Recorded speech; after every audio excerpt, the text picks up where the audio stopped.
They come together and they are asked what they will require. First thing they will say is remove these vigilante people. It seems as if they are afraid of the vigilante more than they are afraid of police and possibly even the soldiers themselves. From the way they keep on lamenting and remove the vigilantes, they are the one causing this, they are the one doing this, or doing that for us.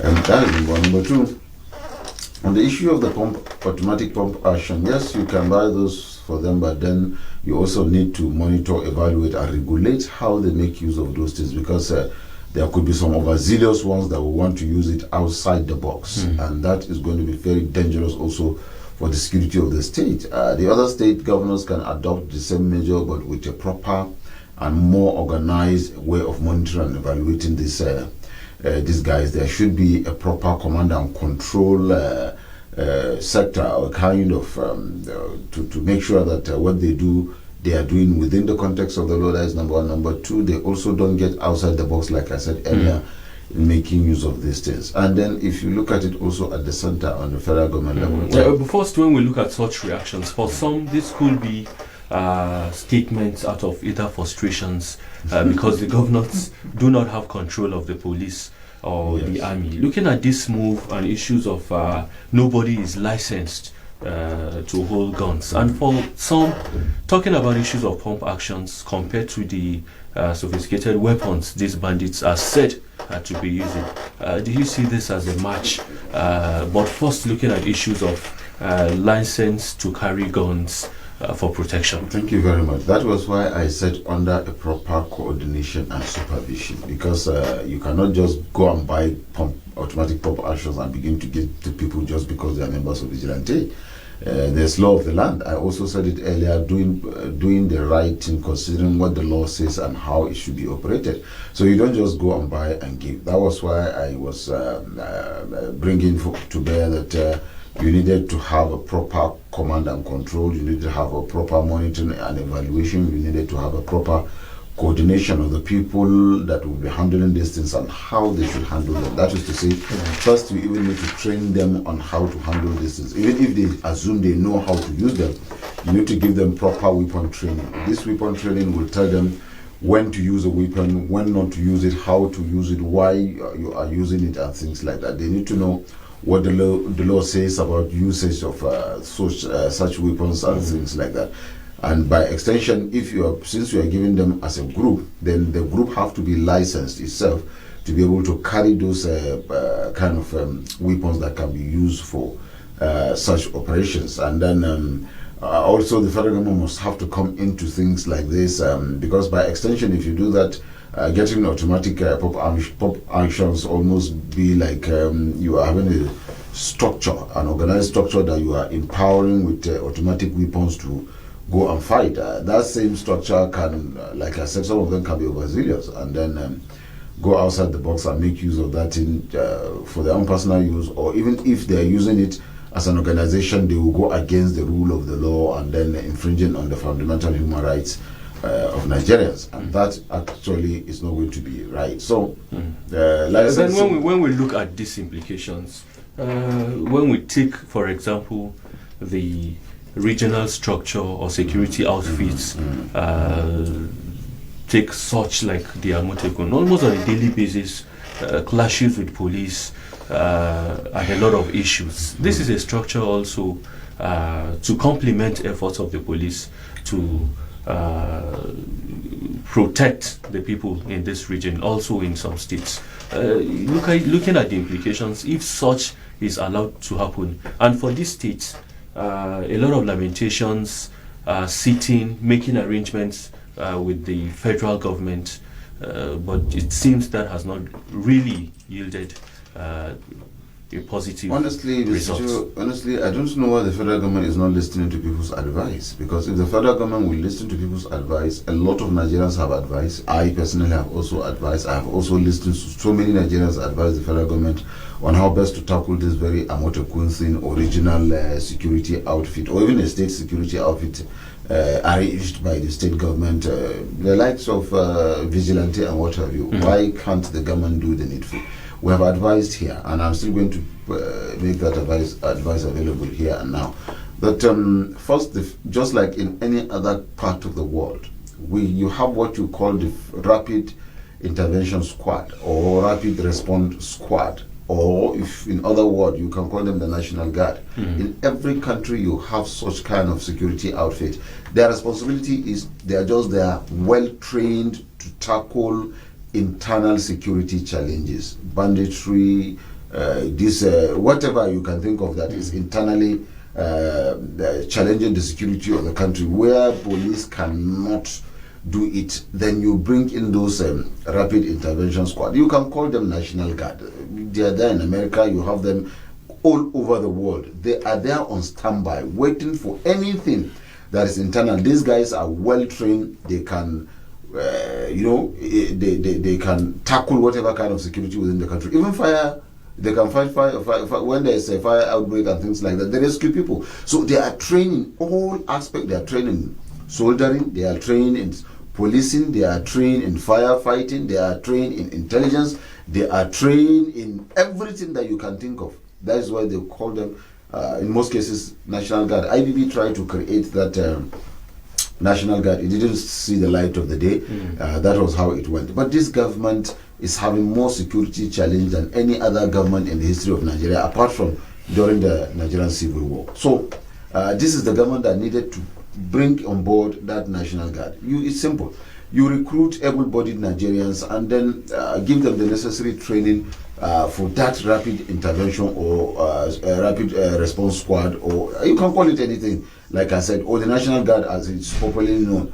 And then make it available wherever you needed to use them, you use them. That will reduce the stretch up of soldiers, because the soldiers have been too stretched up now. Instead of them being in barracks or guarding the territorial integrity of Nigeria, they are everywhere in the country, which is not right.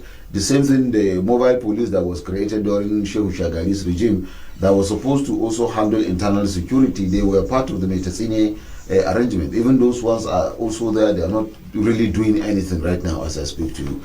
And then if you cannot create the National Guard because you are afraid of money or whatever, government will say there's no funding, blah, blah, blah, then you have the Nigerian Security and Civil Defense Corps already that are not really doing any function. They are functioning. Just recently, the president said they should be guarding schools. What is the number of Nigerian Security Defense and Civil Corps, and how many schools do we have, even in Kaduna State, for example, starting from primary to secondary school? Then you go to the 19 northern states, and then all across the federation, the civil defense, they are not even enough to do that job.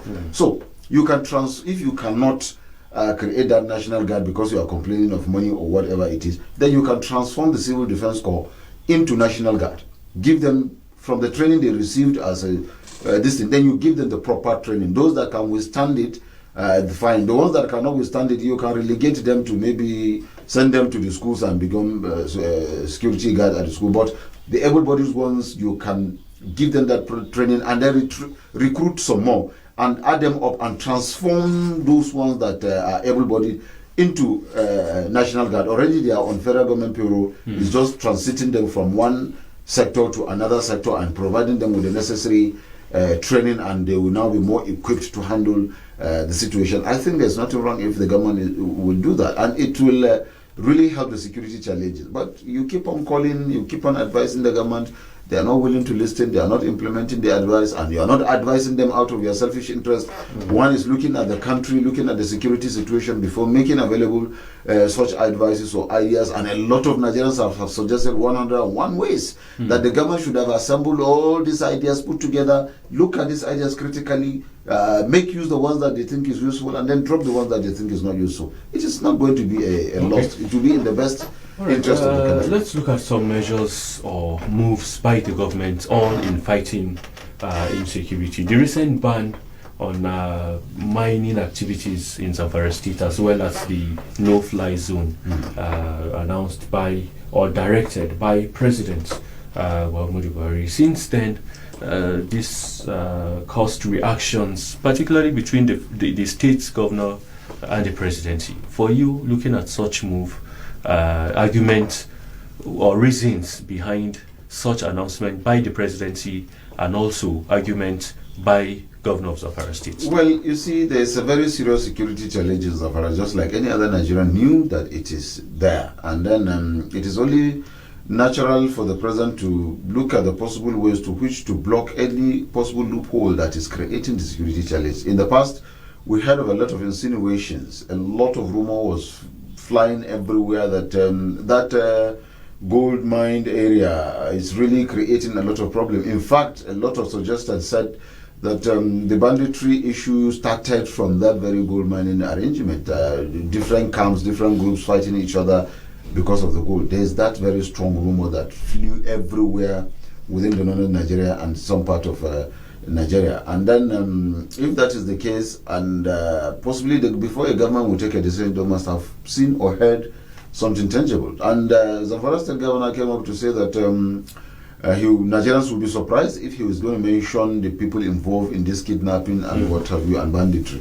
He has said that the security agencies are involved, the traditional institutions are involved, and blah blah blah. Politicians, but also that the mining has little or nothing to do with. Yes, he said the mining has little or nothing to do with insecurity, but which the federal government disagrees with. Yes, and I think I am with the federal government in this direction because just like any other governor, he will not want a situation where such things are discovered in his state and then the federal government banned the usage or production or cultivation or excavation or whatever you want to call it of that very thing for the benefit of the state and then by extension the nation. Every state governor will want to disagree with that, will want to fight it to possible situation where he will be allowed to continue. But the security of the people, lives and property is very, very important, and it is the responsibility of the government to ensure that lives and properties of the citizenry have been protected by them. So it is not an issue of the governor arguing or disagreeing.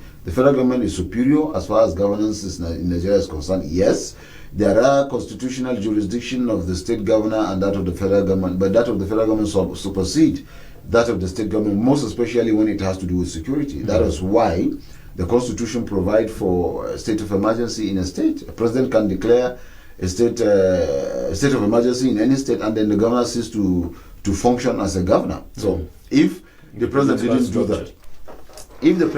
do that, he resorts to only saying that the mining should stop, and then Zamfara is a no-fly zone. I think there's nothing wrong with that. Ordinarily, the governor should be able to appreciate the president for helping to solve security challenges in his state, if that is going to help the situation. But even after the federal government declaration of no-fly zone and what have you, still there was kidnapping in Zamfara state and then things like that. So if you look at it critically, you begin to wonder what is really happening, where is the problem coming from, and how do we find solutions to this? I will still put that back to you. Let's also look at another measure or move. They shoot on sight. Anyone seen with AK-47 or other deadly weapons, if the person fails to disarm. Looking at the implication of such directive or move by the federal government. Mr. Joe, this is a double-edged sword rather, because if you look at it critically, what has anybody that is not a security agent got to do with AK-47? Where did he get it from? What is he using it for? Why is he even having it?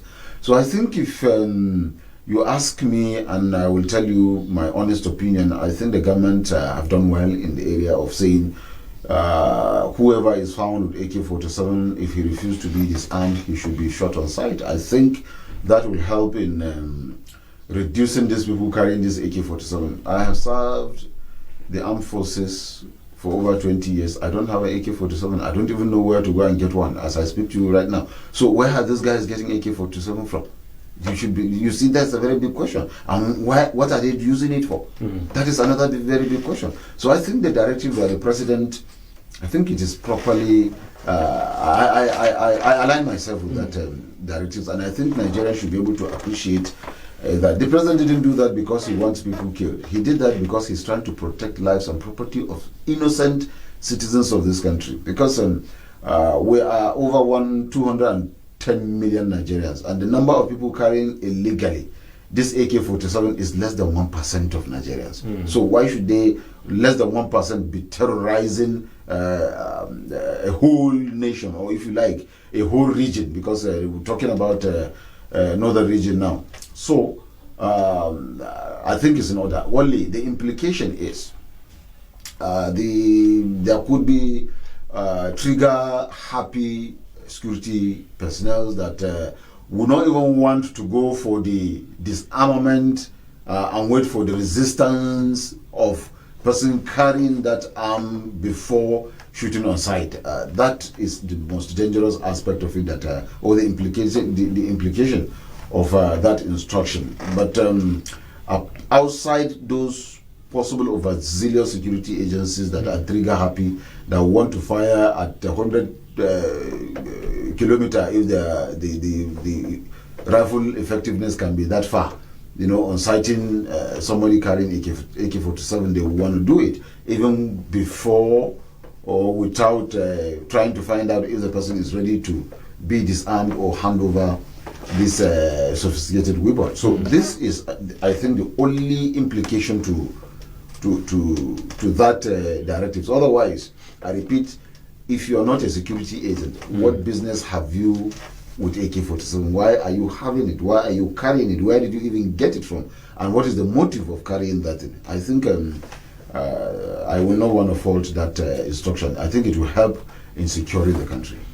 All right. Last week or some days, the country witnessed a move stopping or blocking food supplies from the north to some parts of the country. Yeah. The last time such issues or such move were reported was about 50 years ago, at the height of the Nigerian Civil War. A series of meetings and all that. The National President's Northern Consensus Movement at the forefront of these moves. What is the state of these issues after the call off, as well as talking about interventions and negotiations between this union or body and the federal or state governments? Well, thank you very much, Mr. Joe, for that question. As always, when I'm asked such questions, I always want to give a preamble or a backgrounder to what brought about that no food supply to the southwest, so that for the listening and watching viewers to understand why we took that action, and then, like you asked, what is the position now? First and foremost, there was the killing of northerners during the #EndSARS in the Lagos and eastern part of Nigeria, different states, and some part of south as well. Northerners were killed for no reason, because I would say for no reason. They are legitimate Nigerians doing their legitimate businesses across the Niger, and then just because there's an issue that the federal government is some group of people are not happy with some certain security agencies, and then because a northerner is the president, they went killing northerners and then destroying their property. That we are not happy about. And then all after that then comes the Shasha event again, and then a lot of northerners legitimately doing their business in the southwest also were killed, properties destroyed, and women raped. Even before that one, there was this Shagamu killings of northerners, that a lot of northerners were killed during the Shagamu uprising, and then dead bodies were brought back to the north in trailer, in hundreds of them. And even before that one too, there is another uprising in Lagos, where another part of the southwest, where the OPC also went after the northerners and be killing them for no reason. So these killings were continuously, and even the June 12 saga, after everybody in Nigeria knew very well that Abiola was contested in SDP, Bashir Tofa contested in NRC, and then in Kano, Abiola defeated Bashir Tofa. That Bashir Tofa is from Kano, but Abiola defeated Bashir Tofa in Kano. But after the annulment of the June 12, the Yorubas began killing northerners. Meanwhile, it is the northerners that voted, as of that time, Abiola to whatever number of vote that he got. He got 70% of those votes from the north. But yet, immediately after a slightest provocation in the name of June 12, northerners were being killed. So it's like it has become a culture. Once there's a slightest provocation, a northerner's life and property is being targeted. So we now look at all this cumulatively and say, no, after the Sasa issue, we say enough is enough. We need to send a message that Northerners are Nigerians, and they also have rights, just like any other Nigerian, to live in Nigeria and do business in any part of Nigeria. Hence the reason why we initiated that no food supply. And even at that, you will agree with me, and every watcher of this program will also agree with me, that the strategy we adopted was the most civil strategy that any other person can think of in terms of the situation. Looking at the circumstances, our people were killed, their property destroyed. But when we were getting back at the people that did that to us, we said, no, we don't want to lose, to be the reason why one person will lose his life. We also don't want to be the reason why one person will lose his property, either as a Yoruba man or an Igbo man. So what do? We said, okay, let us just express our displeasure to this, our brothers from the other part of Nigeria, by withdrawing food supply, and then that will tell them that. And most of the people that are being killed all this while are people that are in Lagos or Southwest, Southeast or South doing petty businesses.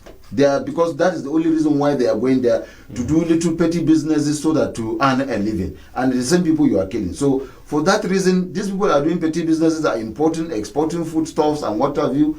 That was why we decided that, okay, this is the best way to go. Let us just do a no food supply to the Southwest and Southeast, so that the people will now realize that we are not happy with that, but we are not going to touch a single person, we are not going to destroy a single property, we are not going to kill anybody.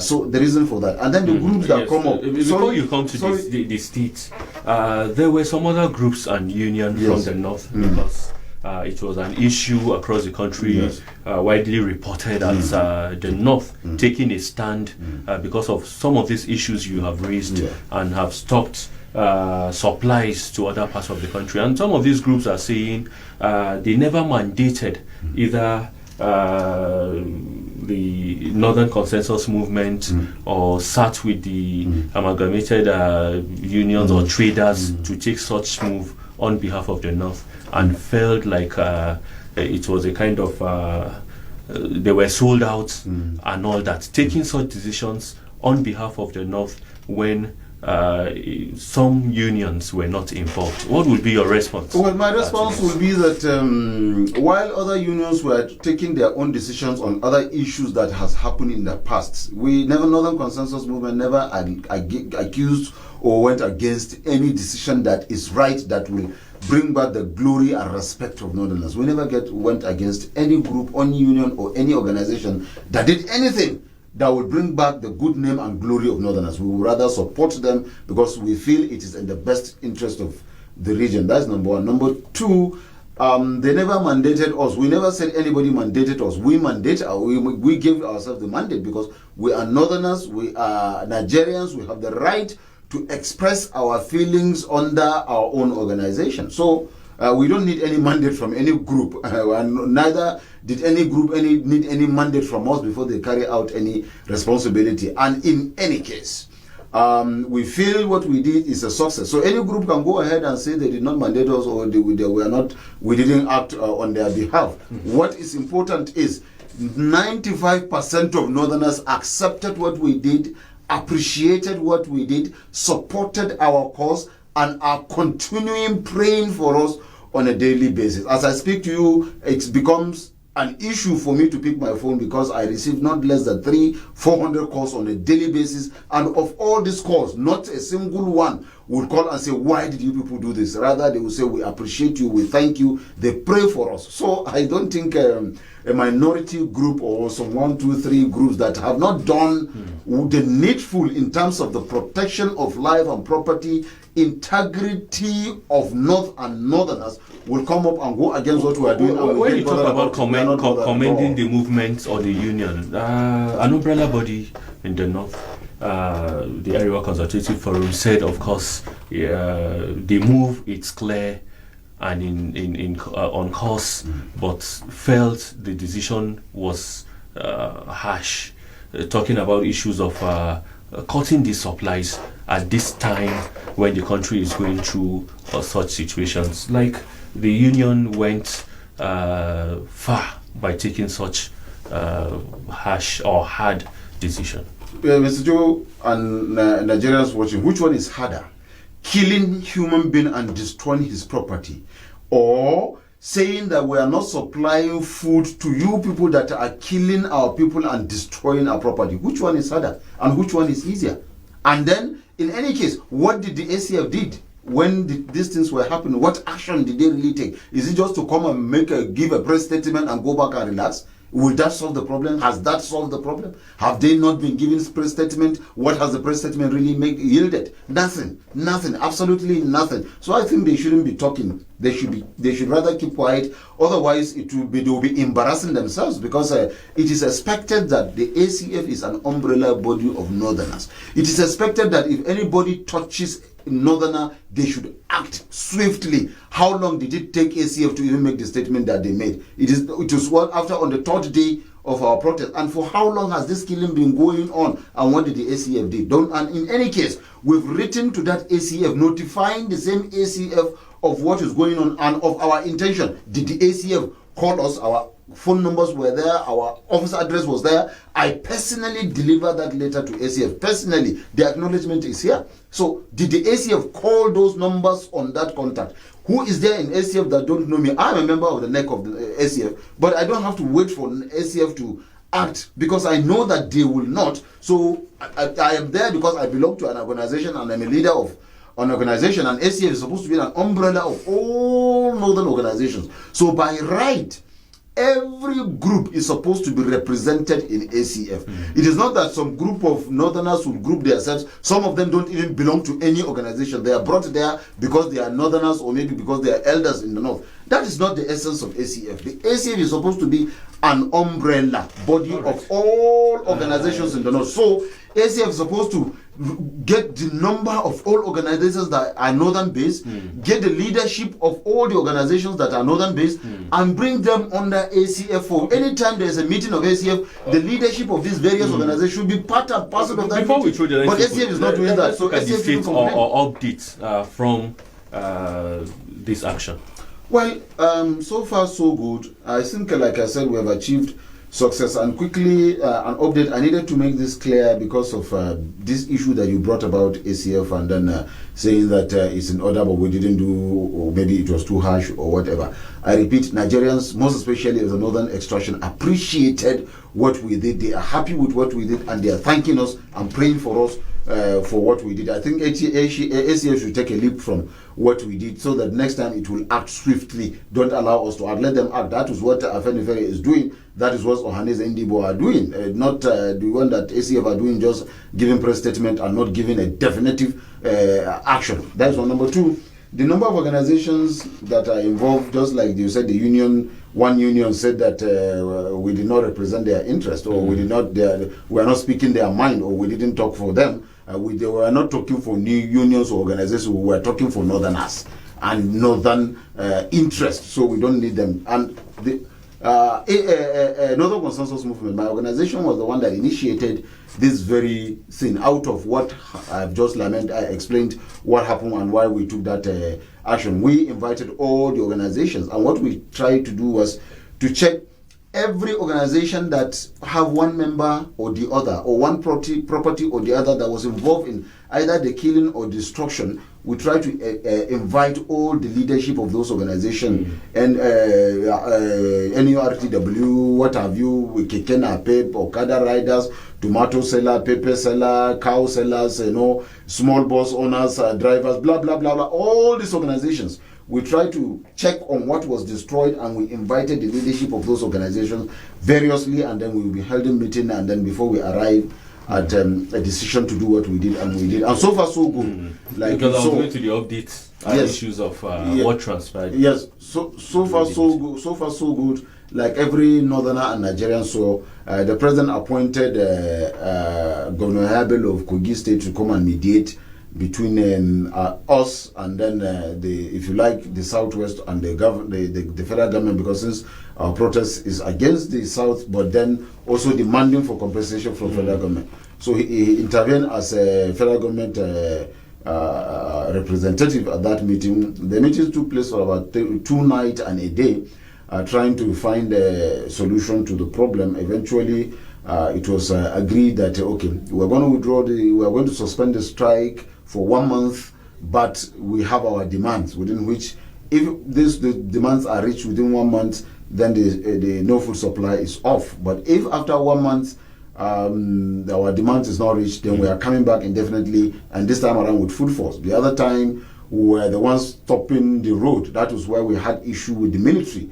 Saying that we were creating blockade and what have you. At Lokoja, we about 700 vehicles. We blocked about 700 vehicles carrying those food items to the other part of Nigeria, and then that, like I said, it brought an issue between us and the military. But then this time around, if the government didn't do as they promised they were going to do after 1 month, we are not going to be on the road. We will be in our houses, and you will see our people complying on their own, not moving these items to that part of the country, because we are fine-tuning the arrangement. We are continuously meeting. We are strategizing on these very things, and the people are cooperating already. They are, in fact, people were calling that why do we even call off the strike? We say no, we're not doing it because we want to fight government or fight the other side. We're only doing it to prove a point, and then we needed some of this demand to be reached. Okay. So if they are not reached, then we'll continue. All right, we need to throw the lines open, but before then, a quick one. For many who saw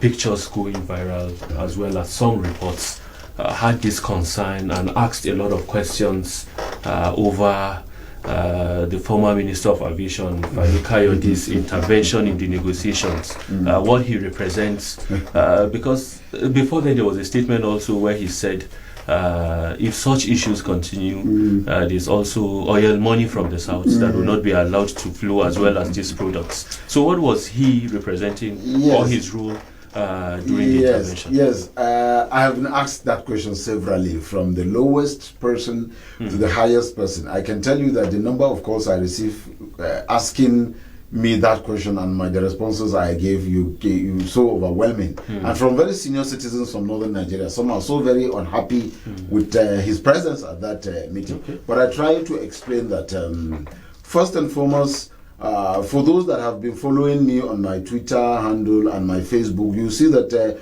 we had a war of words with Femi Fani Kayode. I never gave him a chance since the time he made that statement, because we tried to bring out who he is, what he has been doing in the past, and then try to size him and make Nigerians decide whether what he's saying is serious or not serious. But this is an issue that the Southerners have killed Northerners and destroyed their property. And the Northerners are saying, we disagree with what you are doing, because of this we are doing this. And this is a man that is coming to say he's speaking for the Southerners. And the Southerners agree that he's speaking for them. You understand? No Southerner has come to say, no, he's not speaking for us. Okay. And all after that, we also saw a situation where Gani Adams and the man that is well known as Ogoho went to Ondo and things like that, and then Northerners were being killed, Fulani's houses and blah blah blah were being burnt. So this man come with a word. When we are holding that meeting, because as Yahya Bello, as the head of the federal government delegation, the responsibility is to see how there could be unity and togetherness and continuity of that mutual relationship and brotherliness among the North and the South. Okay, these are people that are saying we disagree, and these are the people that are saying there's nothing you can do. This is our right, and think what have you. And okay, coming together to sit, and they say, okay, we are nominating Femi Fani Kayode to come and speak on our behalf, because he has been speaking on their behalf, and they have been accepting whatever he says, and they have been backing him up. You understand? So Ogoho is nominating him. Gani Adams is nominating him. The governor of Oyo is nominating him, and the Southwest governors are saying, come and speak for us. That was what brought what do you call him, Femi Fani Kayode there. And when he came in, he came in with that zeal of grandstanding, let me so to say. He came with the grandstanding position and what have you. But after coming, sitting down, and after the discussions that took place with him, after the discussion, he come to realize himself that the statement he made was a mistake. And he realized that he shouldn't have made that mistake, because he didn't really understand the situation. I did the explanation during the meeting. I did the explanation. If you check the video where I was addressing the governor and then Femi Fani Kayode himself, he first apologized. He said he is expressing his apology for the misconception and misunderstanding what we intended to achieve. He only looked at it from one angle. He didn't see it from the angle that I was explaining. And he's saying that greatly this has helped in solving the situation. So by him, even though what we did was supposed to be making his own people feel the harshness, so to say, of what we did, he do appreciate that they have really felt how bad it was to hit us, and that thing we did was really also a hit on them. But he also appreciates our position for not killing or destroying anybody or anybody's property. So he appreciated it, and he keep on saying it. Now, if you go to his to interviews he has granted channels and TVC, and also his Facebook and Twitter handle, you see that he has rescinded from that his aggressive word and action. He's now speaking peace, peace, peace. So you see, all we need in Nigeria, from what I understand after that meeting, is we need to sit in a round table and tell our